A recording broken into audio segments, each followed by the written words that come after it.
여러분 안녕하세요. 요한계시록 18장 9절부터 19절까지에서는 큰 성 바벨론의 멸망에 대한 세 편의 애가가 나타나죠. 그 중에서 또 18장 9절부터 10절 여기에는 땅의 왕들의 애가가 나타나는데 우리가 이것을 살펴보겠습니다.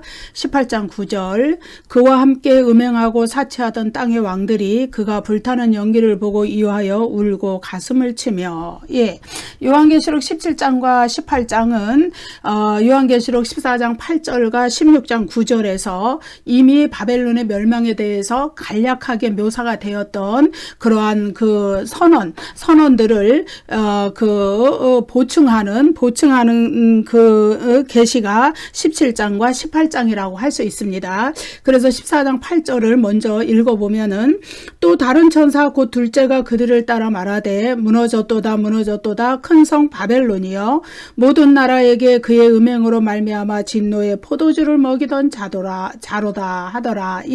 이렇게 바벨론의 멸망이 이미 14장 8절에서 선포가 되었죠. 그 다음에 16장 19절 큰 성이 세 갈래로 갈라지고 만국의 성들도 무너지니 큰 성 바벨론이 하나님 앞에 기억하신 바 되어 그의 맹렬한 진노의 포도주 잔을 받으매 16장 19절에서 다시 이제 이 바벨론의 멸망이 요약적으로 이렇게 진술이 됩니다. 선언이 되죠. 그리고 이제 17장과 18장에서 그 내용을 자세하게 풀어서 설명하는 그런 면이 있는 것이죠.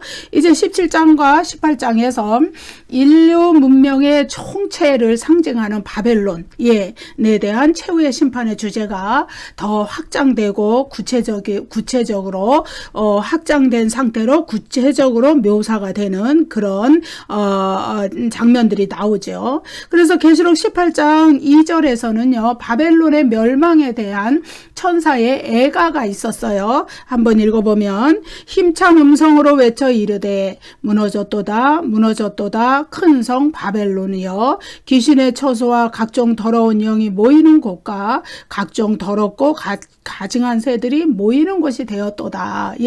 이렇게 이미 바벨론 멸망에 대한 애가가 선포되었는데 이제 18장 9절부터 19절에서는 그것을 이어서 또 세 편의 애가가 연이어서 나오게 된다. 그리고 그 애가에 등장하는 인물들은 모두 바벨론과의 어떤 거래를 했던 그런 인물들이다. 우리가 이것을 알 수 있습니다. 그래서 이제 계시록 18장 9절부터 10절까지 나오는 땅의 왕들, 그들의 애가, 이들은 누구냐? 정치적 권력자들이죠.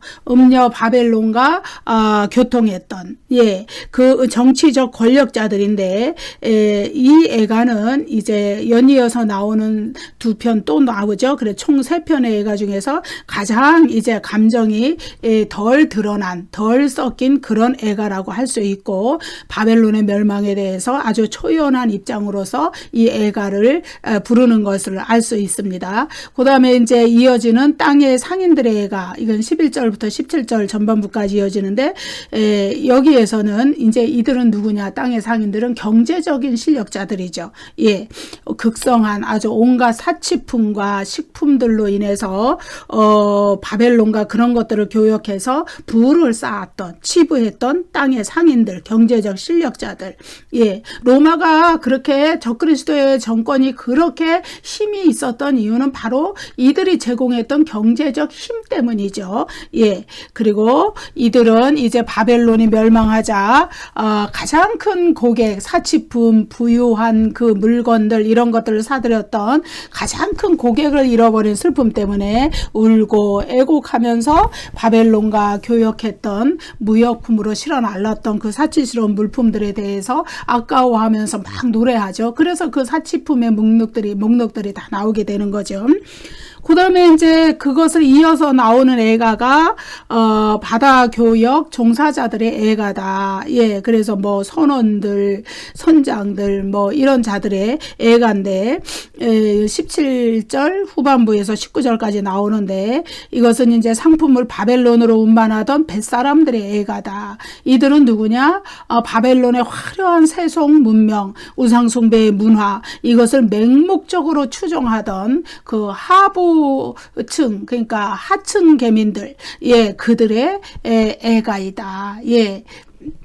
그렇게 알 수 있습니다. 그래서 그들은 이제 더 이상 바벨론과 활발한 해상무역을 통해서 돈을 벌었던 그 시절이 다 가버렸다. 이렇게 한탄하는 것이죠. 그래서 이제 땅의 상인들과 이 바다교역 종사자들은 이제 과거의 화려한 바벨론의 영화를 노래하면서 지금의 그 잿더미가 돼버린 바벨론의 그 심판받은 장면을 비교해 가면서 애가를 부르는 그러한 일이 일어나는 것이죠. 그런데요, 이런 애가들이 이제 18장 2절에서 천사들이 바벨론의 멸망에 대한 애가를 불렀고 9절부터 19절까지 이제 세 부류의 정치적 권력자들, 경제적인 실력자 또 하층의 그 바다무역 종사자들, 그들의 애가가 연이어 나온 데 이어서 그 18장 20절에서는 그것을 확 반전시키는, 뒤집어버리는, 예, 그런 기쁨의 노래가 나와버립니다.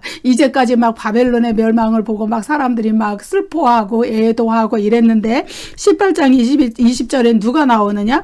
하늘에 속한 사람들을 향해 즐거워하라는 그런 촉구의 말씀이 나오고, 그래서 그 하늘의 사람들이 기뻐하는 그런 장면들, 찬양의 노래, 이런 것들이 나오는 것이죠. 그래서 이제 이것은 무엇이냐 하면은 종말론적인 적대 세력, 하나님을 대적하는 자들, 우상숭배 문화를 섬기는 자들, 그 우상숭배 문화에 탐닉이 되어서 하나님을 섬기지 않고 우상을 섬기고, 그리고 하나님의 백성들을 박해하고 이랬던 자들, 그들의 슬픔, 그것과 또 이제 하늘에 속한 자들, 구원받은 자들의 기쁨이 극적으로 대조를 이루는 장면이 18장 안에 같이 나오는 거죠.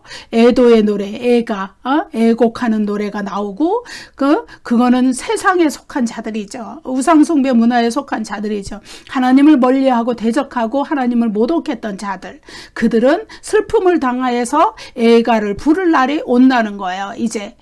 그러나 하늘에 속한 하나님의 백성들은 그들의 억울함, 그들의 신원을 받고 기도가 다 들으심을 얻어서 이제 기쁨을 노래하는 날이 온다. 그것이 18장에서 아주 대조적으로 나타나는 것이죠. 그래서 이제 19장까지 해서는 이렇게 애가의 내용이 나오지만 18장 20절에서 이제 반전이 탁 일어나고, 그리고 19장으로 넘어가면 어린 양의 혼인잔치의 노래가 탁 이어져서 나오는 것입니다.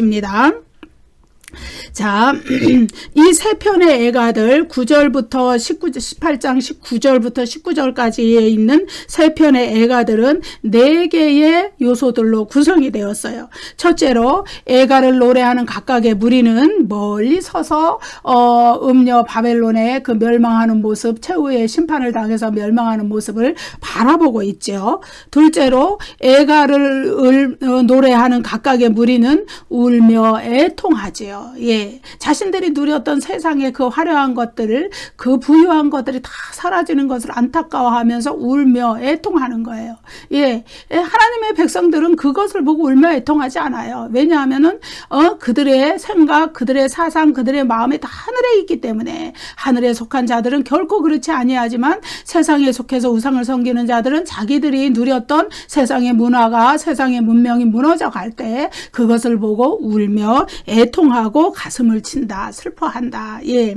또 세 번째로 각각의 그 애가는 화이또다. 예. 이게 이제 헬라어로 우아이라는 감탄사예요. 예. 그래서 우아이 하면서 이렇게 애통을 하는 거예요. 그 다음에 네 번째로 이 각각의 애가는요, 한 시간에 망했다. 한 시간에 망했다. 이 말을 사용함으로써 바벨론의 멸망이 갑작스럽게 임한다는 것을 나타내 줍니다. 여러분, 그래서 우리가 지금 이 세상에서 누리고 있는 세상의 모든 문화들이, 세상의 모든 경제적인 번영과 부요함과 그 편리함과 이런 모든 것들이 영원히 지속될 것 같아도 하나님의 심판이 임할 때는 그 안에 있는 우상숭배적인 요소들 때문에, 그리고 가난한 가난하고 연약한 자들을 착취하고 그 지배계층의 그런 것들 때문에 한순간에 멸망해버리는 허무한 것에 지나지 않는다는 것을 여기에서 이렇게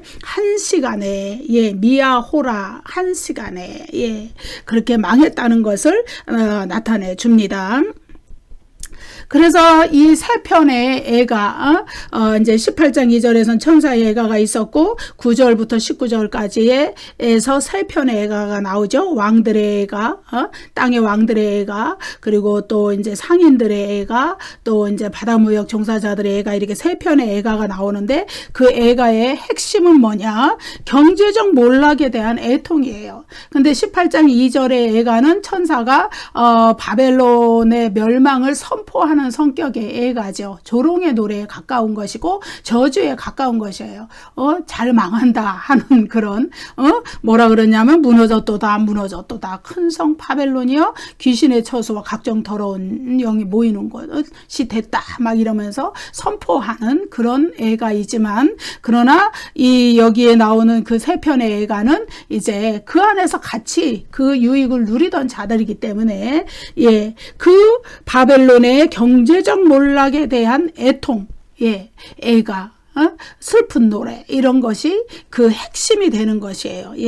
그래서 우상 숭배적인 요소와 결합된 경제체제, 경제제도, 그런 것과 결탁해서 경제적 부를 얻은 자들이죠. 이 세 부류는 그들이 바벨론의 멸망 속에서 자신들의 경제적 몰락도 함께 보기 때문에 애통해 하는 것이죠. 구약 성경에도 이와 유사한 내용이 나옵니다. 어디냐 하면 에스겔 26장에서 28장까지에서 나오는데, 거기에는 두로가 받을 심판, 두로에 대한 애가, 두로 왕이 받을 심판, 이런 예언들이 줄줄이 나오는데, 사도 요한 당시에 음녀 바벨론은 바로 로마 제국주의를 의미했고, 그리고 역사 속에도 영적 바벨론이 있어서 이렇게 우상숭배 문화, 우상숭배의 경제, 가난한 자들을 착취하는 이 불공정한 경제체제, 이런 것들, 그런 것들을 다 상징적으로 나타내주고 역사적 종말까지도 그러한 것들은 존재할 것인데, 그런데 구약 성경에도 그런 것이 있었다는 거예요. 그래서 하나님은 어떤 때에도 그러한 것들을 다 결국은 심판에 처하게 하신다. 그것이 두로의 멸망에 대한 심판과 멸망에 대한 애가로서 에스겔 26장부터 27절까지에서 나타났다는 것인데, 그것이 바로 계시록 18장에서 바벨론이 받을 심판과 멸망에 대한 애가, 그런 것들을 미리 보여주는 전조와도 같은 것이죠. 이제 구약시대에 있었던 두로의 멸망과 그 멸망을 애통해 하던 자들의 몰락, 그것은 이제 마지막 때의 큰 경제제도의 몰락, 그것의 예언적인 전조가 됩니다. 그래서 역사적 종말의 그리스도의 재림 때 이러한 모든 것들이 다 심판을 받고 멸망하고 첫창조에 속했던 죄와 함께 했던 이러한 경제제도와 또한 그 우상숭배 문화와 사회 질서와 구조와 이런 것들은 다 이제 종말을 고하고 이제 하나님께서 새롭게 여시는 새 창조의 세상이 열린다. 그래서 이제 계시록 그 마지막 부분에 가면은 하나님께서 보라 내가 만물을 새롭게 하노라 하고 선언하시잖아요. 그 만물을 새롭게 하시기 이전에 이러한 것들의 몰락이 먼저 온다는 것을 이야기해 줍니다. 다시 이제 계시록 18장 9절 10절로 돌아가서 보면은 땅의 왕들의 애가가 나오죠. 여기에 보면은 그와 함께 음행하고 사치하던 땅의 왕들이, 이런 구절이 있죠. 이 구절은 애가를 부르는 땅의 왕들이 어떤 자들인가, 이렇게 그 정체성을 알려주죠. 고대 상업 중심지인 로마 제국과 불법적인 무역을 한 열국의 지도자들이다. 그들은 구약 성경에서 두로의 재물과 무역품들이 세상 왕들을 풍부하게 했던 것처럼 바벨론으로 상징되는 로마 제국도 동일한 역할을 했다. 근데 왜 이들이 죄를 받느냐, 심판을 받느냐? 그들이 재물만, 무역품만 거래를 한 것이 아니라 음녀 바벨론, 로마 제국주의에 섬기던 이방신과 황제 숭배와 이러한 우상 숭배까지도 같이 그 열국으로 퍼져나갔다는 거예요. 그렇기 때문에 그들의 죄가, 음녀 바벨론의 죄가 제일 크지만은 그와 협력했던 그 땅의 왕들의 죄도 큰 것이죠. 예. 그래서 여기서 그들이 이제 멸망을 했던 그 두 가지 제목이 나오는데 뭐냐? 음녀 바벨론과 불법적인 거래를 통해서 그들은 음행하고 사치했다. 예. 음행하고 사치했는데 그들이 이제 음녀 바벨론이 멸망하는 것을 보고 저 멸망이 나에게도 미치겠구나 하고 울며 가슴을 친다. 예. 음행하고 사치한다. 이 두 가지 범죄의 구성 요소. 예, 아주 밀접한 관계에 있었죠. 음행한다는 거는요, 물론 이 음행이라는 거는 육적인 음행, 그것도 의미하지만은, 그러나 더, 직접적으로 가리키는 것은 간접적인, 영적인 간음이에요. 그 뭐냐 하면 우상을 섬긴다는 얘기예요. 그래서 소아시아 지역의 당시의 소아시아 지역의 정치 지도자들이 정치적 안정과 경제적 이익을 위해서 무엇을 했느냐? 황제 숭배를 장려하고 황제 숭배에 참여했던 거예요. 우상으로 섬겼던 거예요. 그리고 길드의 동업조합 길드의 그 상인조합, 그 공업조합도 있었어요. 모든 것이 길드 형식으로 그 당시엔 돼 있었어요. 예, 거기에 참여해서 그 길드의 수호신을 우상으로 이방신을 섬기는 그런데 참여를 했다는 거예요. 그래서 우상 숭배 자체가 영적인 음행이고 영적인 간음이지만 그들의 우상 숭배의 그 절차에는 실제적으로 육적인 간음도 같이 음행도 포함돼 있었다. 예. 그래서 이제 땅의 왕들, 그러니까 음녀 바벨론 로마 제국주의와 거래하던 땅의 왕들은 음녀 바벨론인 로마 제국주의와 함께 풍부한 물질로 인한 방탕의 극치에 빠졌다. 예. 그래서 이제 계시록 18장 7절에서는 음녀 바벨론의 입장에서 얼마나 그들이 사치했는지를 묘사했었죠. 뭐라 그랬냐면 그가 얼마나 자기를 영화롭게 하였으며 사치하였든지 그만큼 고통과 애통함으로 갚아주라. 18장 7절에서는 음녀 바벨론에 대해서 이런 이야기를 한 것이고 18장 9절에서는 이제 그 음녀 바벨론과 거래했던 땅의 왕들, 그들이 음녀 바벨론과 함께 음행하고 사치했다. 이렇게 이제 질타하고 있는 것이죠. 예. 그런데 그들이 이제 그러한 풍부한 부유함, 사치 이런 것들을 누리기 위해서 우상을 섬긴 것과 그리고 또 그들이 가난한 자들을 착취하고 노예를 착취하고 하나님의 백성들을 박해하고 이런 모든 것들이 그 기저에 깔려 있었기 때문에 그들은 심판을 받는다는 것이죠.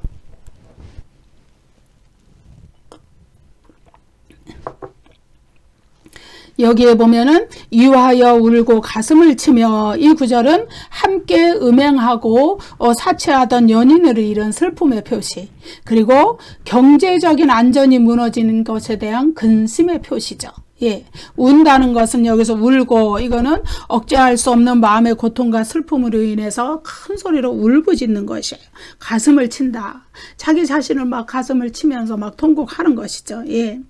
에스겔 27장에서도 이와 동일한 반응이 나타나는데 에스겔 구약성경 에스겔 27장에서는 두로의 심판과 멸망에 대한 그 상인들의 애가가 나타나는 거예요. 예. 그와 거래했던 땅의 왕들의 애가가 나타나는 거예요. 그래서 우리가 지난 시간에 살펴보았지만은 두로의 그 교역을 통해서 무역을 통해서 두로의 그 아주 사치품 그런 것들만 서로 거래를 한 것이 아니라 두로가 섬기던 이방 신까지도 그 다른 나라에 전파가 됐고 그것이 이스라엘 땅도 지배를 해서 이스라엘에도 우상 숭배가 들어왔던, 그래서 두로의 죄가 크다는 것이죠. 그래서 그것은 멸망할 수밖에 없고 심판받을 수밖에 없었는데 그것에 대한 애가가 에스겔 27장에 나타나는데 그 애가가 똑같이 여기 계시록 18장의 애가와 닮았다는 것이죠.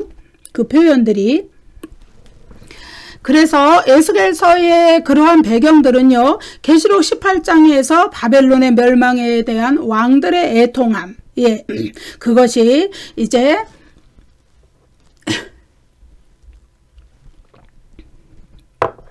그들 자신의 경제적 손실이 임박한 것에 대한 두려움, 예, 그것 때문에 울며 애통하고 가슴을 친다는 거예요.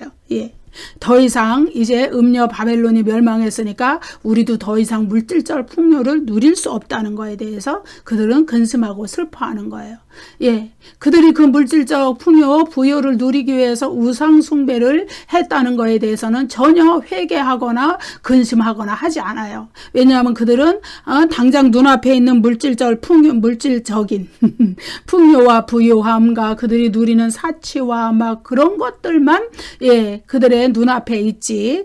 예? 자신들이 행했던 우상 숭배로 인해서 자신들이 가난한 자들을 괴롭히고 하나님의 백성들을 괴롭힌 거에 대해서 예, 하나님의 심판이 그들에게 임할 것이라는 것에 대한 근심과 두려움이 전혀 없기 때문이죠. 예, 그러한 자들을 하나님이 반드시 심판하신다는 거예요.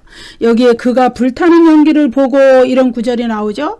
불타는 것과 연기, 이거는 최후의 심판을 나타내는 아주 전형적인 그 표현들이에요. 예, 그래서 계시록 14장에서 우상에게 짐승과 그의 우상에게 경배하고 짐승의 표를 받은 자들은 불과 유황못에 던져져서 세세토록 괴로움을 받는데 그들이 거기에서 나오는 고난의 연기가 세세토록 올라간다. 그런 표현이 있죠. 예, 음녀 바벨론은 또 짐승과 열왕의 연합군에 의해서 계시록 17장에 나왔죠. 그래서 불로 살라지는 그런 그 심판을 받았죠. 예, 이러한 것들입니다. 그래서 음녀 바벨론의 불타는 연기, 이것을 보고 이제 최후의 심판을 연상시키는 이것을 보고 이제 땅의 상인들이 애통한다. 다시 말해서 그 사도 요한 당시에 로마 제국주의가 음녀 바벨론으로 상징이 되었는데 그 바벨론의 멸망을 보고 그들과 같이 함께 음행하고 사치하던, 우상을 섬기고 가난한 자들을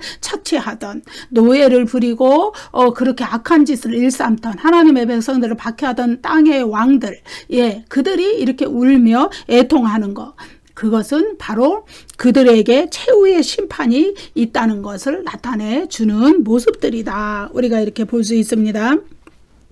18장 10절 보겠습니다. 그의 고통을 무서워하여 멀리 서서 이르되 화이또다 화이또다 큰 성 견고한 성 바벨론이여 한 시간에 내 심판이 이르렀다 하리로다. 예, 그의 고통을 무서워하여 멀리 서서 이르되, 이 구절은 이제 바벨론의 예기치 않은 갑작스러운 멸망, 뭐냐 하면은 한 시간에 망했다 그랬거든요. 일순간에, 한 시간에 예? 내 심판이 이르렀다. 예, 예기치 않았어요. 짐작도 못했어요. 생각도 못했는데 갑자기 그 멸망이 이르렀다. 역사적 종말에 예수님의 재림도 이와 같이 이루어질 것이고, 이 악한 문명, 우상숭배 문화, 우상숭배를 주축으로 하고 사람들을 괴롭히던 경제제도, 이런 것들에 대한 심판은 한 시간에 갑작스럽게 임할 것이다. 그 멸망에 대해서 땅의 임금들은 두려움을 나타내는 거예요. 예. 바벨론의 멸망과 함께 찾아온 경제적 몰락, 그리고 땅의 왕들 자신들에게 닥친 그 상실감, 경제적인 그 망하는 거에 대한 두려움. 근데 그들이 진정으로 두려워할 것은 자신들에게 닥칠 최후의 심판을 두려워해야 되는 거예요.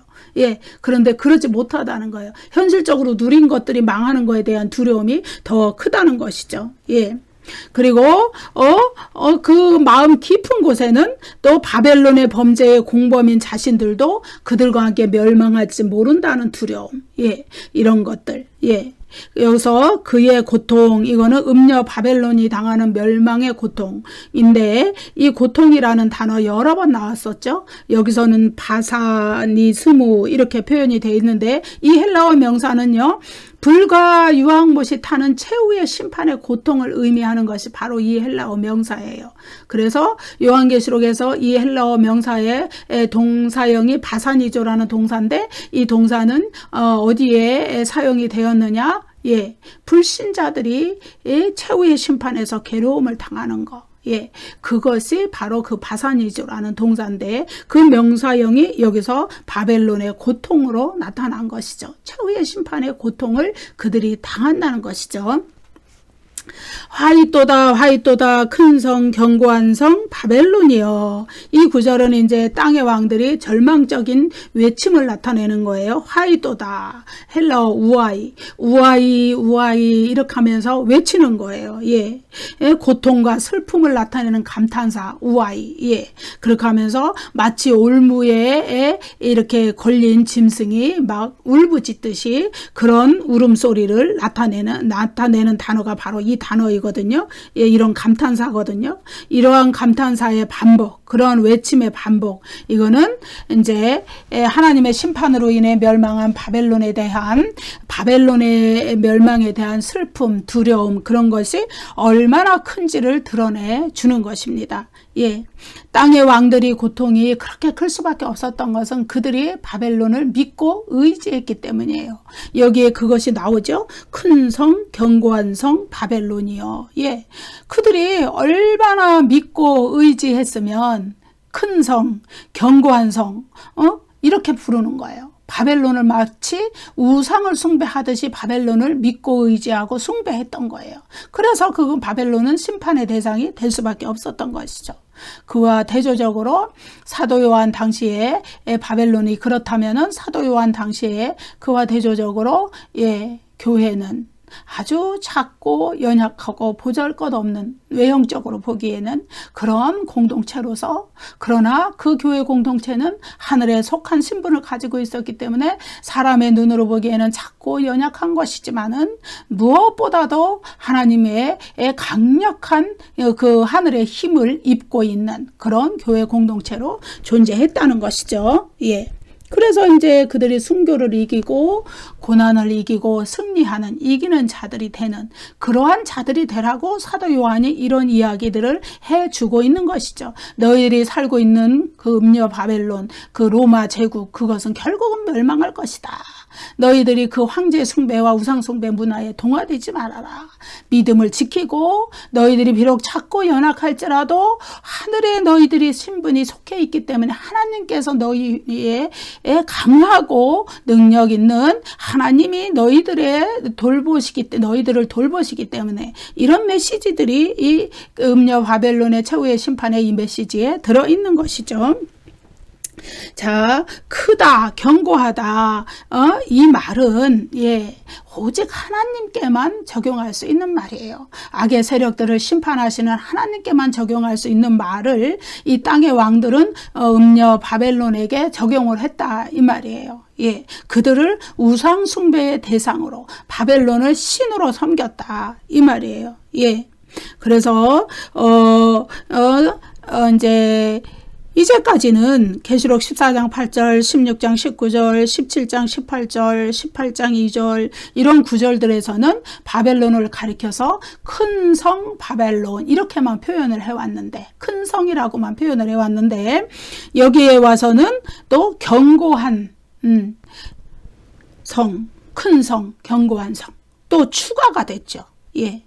이것은 바벨론을 우상으로 섬기는 그 성격이 더욱 강화됐다는 것을 나타내주고, 이 견고하다, 이거는 이제 헬라어로 이스키라, 이런 헬라어 형용사인데, 이거는 세상의 악을 심판하시는, 사탄의 세력을 심판하시고 악을 심판하시는 하나님의 강하신 속성을 묘사할 때 사용되는 형용사인데, 그것을 이 땅의 왕들은 음녀 바벨론에게 사용을 했다. 예, 그들이 얼마나 바벨론을 우상으로 떠받들고 있었으면은 하나님께 적용되는 이 헬라어 형용사 이스키라, 강하신 하나님, 그것을 강하신, 그것을 큰 성, 견고한 성, 이렇게 바벨론에다가 그렇게 붙여서 불렀다. 그래서 바벨론은 심판받을 수밖에 없는 그런 대상이 되었다는 것이죠.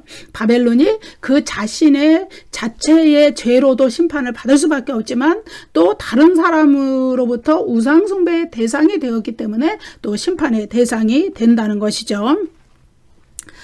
바벨론 성은 하나님의 강하신 속성, 악의 세력을 심판하시는 강하신 속성에 필적할 정도로 강한 견고한 속성을 가지고 있었다. 겉으로 보기에 그랬다는 거예요. 이 땅의 왕들이 보기에. 예? 하나님을 믿지 않는 세상 불신자들이 보기에 바벨론은 그렇게 강한 성이었다. 하지만 그것은 하나님 앞에는 하루아침에 무너질 아무것도 아닌 헛된 것에 불과한 것이었다는 것이에요. 예. 예? 강하신 하나님의 심판 앞에 일순간에 무너지는 허상에 불과한 것이었어요. 예.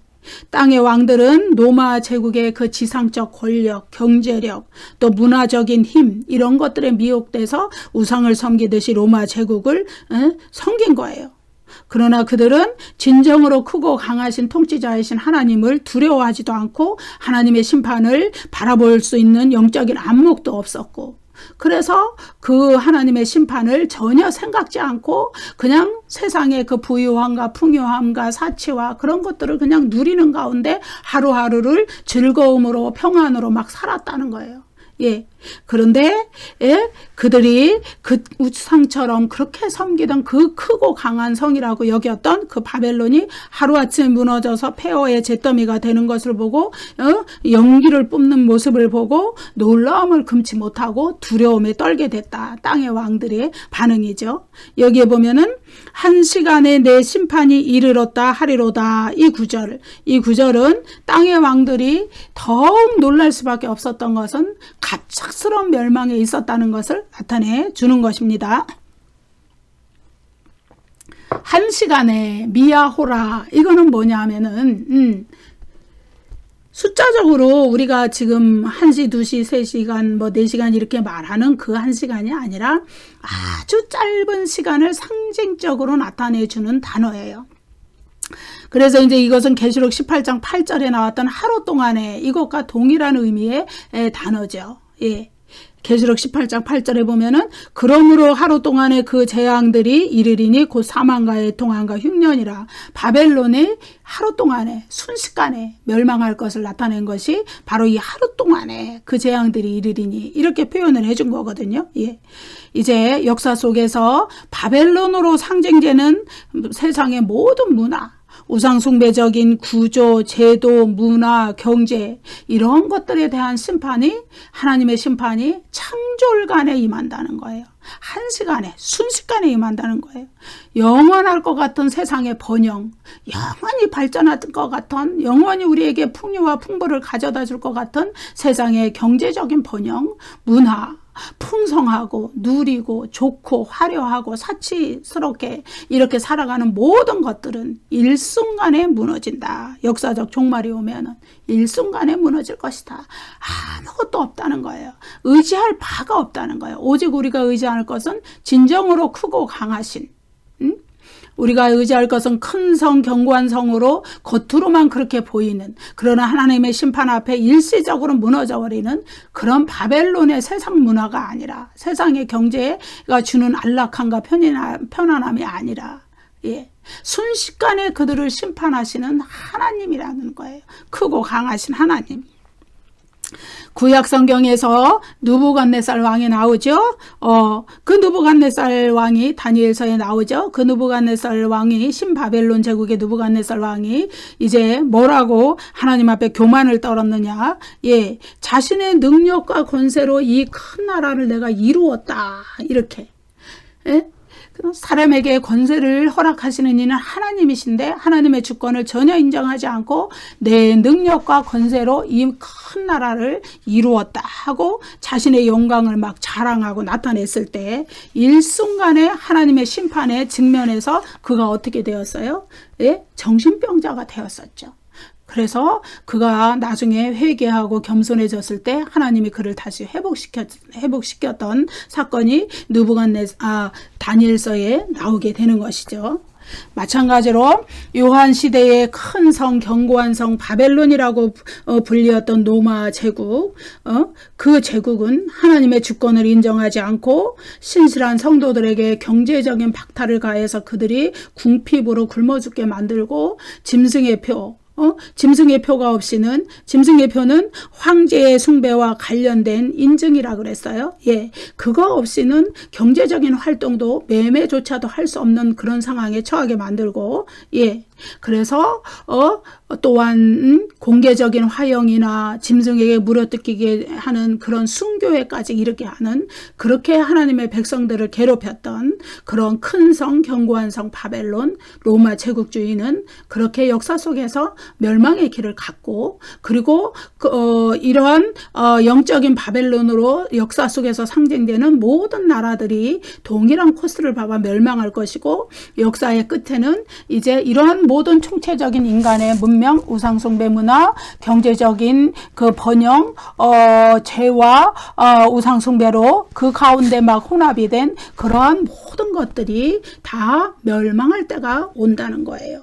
그래서 그리스도의 재림 때 그러한 모든 것들은 최후의 심판에 처해지고, 이제 새하늘과 새 땅에 악의 요소가 전혀 없는 새하늘과 새 땅이 열려서 이제 영원한 복락의 천국이, 새하늘과 새 땅이 열린다는 것을 이제 나타내주고 있어요. 여러분, 우리가 이제 18장이 지나면 급속도로 역사적 종말로 가는 이야기들이 나오게 됩니다. 그래서 이제 큰 성, 견고한 성 바벨론의 멸망에 대해서, 큰 성, 견고한 성 바벨론과 같이 영화를 누렸던, 사치를 누리고 우상 숭배를 막 하면서 또 가난한 사람들을 착취하고 힘없는 사람들을 착취하고 성도들을 박해했던 이 여러 왕들, 자기들도 같이 망할 것을 염려하면서 두려워하면서, 그러나 하나님의 심판은 두려워하지 않는 그들의 어리석은 애가, 슬픔의 노래, 그것에 대해서 이제 이 시간에 살펴보았고, 다음 시간에 이어서 또 상인들의 애가에 대해서 살펴보겠습니다. 감사합니다. 여러분, 구독과 좋아요를 많이 눌러주세요. 감사합니다.